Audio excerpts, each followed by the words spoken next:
I got this product. I don't know, I'm interested in it. Will's telling me that this is the world's smallest Ultrabook. That's right, laptop. They're calling it an Ultrabook, like as if it can replace your laptop. But look at the size of the box. It doesn't make any sense right now. I mean, that's one hand. It's called the P2 Max. So we got a little bit of paperwork inside the box. It does look like a full-featured laptop based on this particular paperwork. Oh my God! It's like a shrunken MacBook. That's it. That's almost netbook territory, but they don't want to call it that. They're very clear. This is an Ultrabook. Okay, all right, let's look around the outside. Headphone jack, dedicated analog, USB connector. Over on the other side, there's even a Type-C port, another traditional USB, and what is that guy? That's got to be a display port of some kind. You might want another display. You want to get down to business. Now, it's also metal. It's made out of aluminum here, so it's cold to the touch. What are they selling this thing for, Will? $700. Okay, so that's no joke, price-wise. Does it have some Intel in it? Does it have a real chip? An Intel 8th gen processor. So it's a real thing. What? That's a laptop. Holy, and somehow the keyboard doesn't seem that small.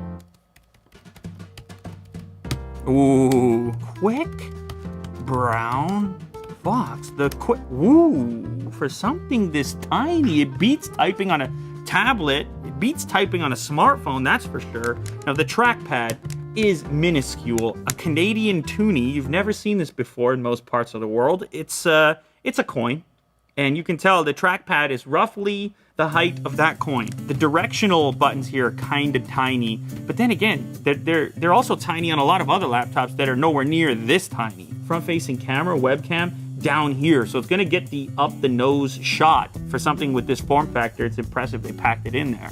Now, how big is this screen? What is this, 8 inches? 9? What is it? 8.9, so it's right around 9 inches. That would take an adjustment period for certain. In a tight airplane cabin or something, you gotta get that email out right before takeoff. It's imperative. It's an emergency. Your corporate America depends on it.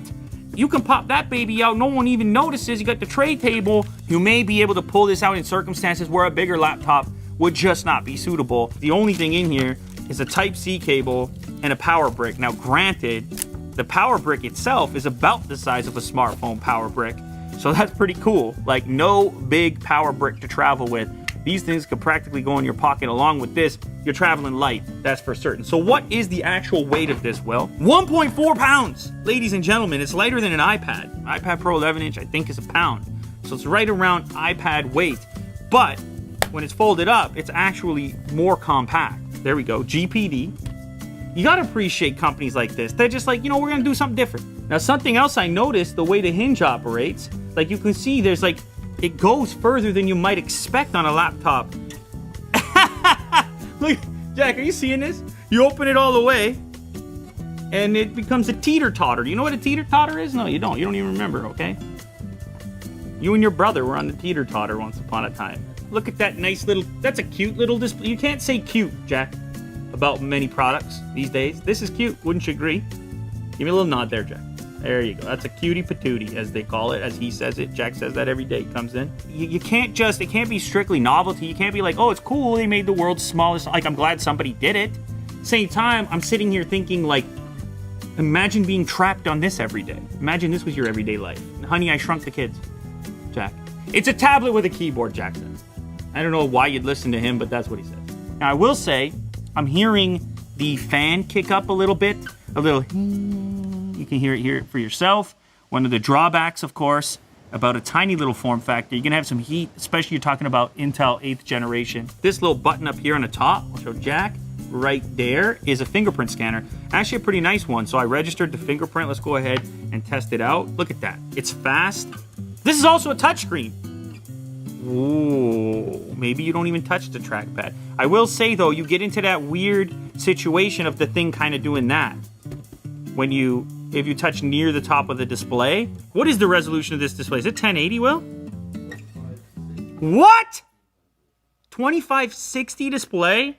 Holy, that is an enormous number of pixels for an 8.9 inch display. But it looks like the watermark on the actual concept images from Let's Go Digital.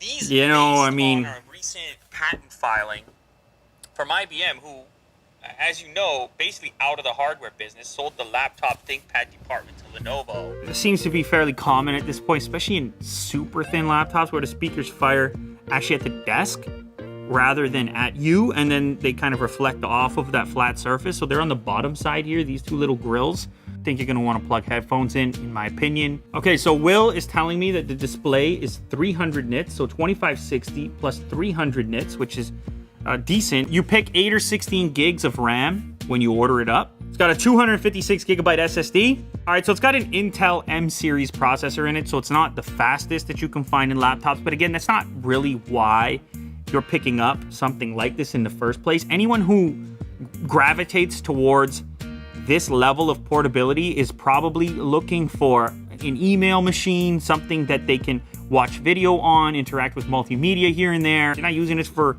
content creation and so forth. I like the idea of options. I don't think it's a daily thing for me. $700 for kind of a supplementary computer, maybe an extra computer that you have, that's a few bucks. The fit and finish, the materials, it's actually more solid than I expected. It's a cool thing.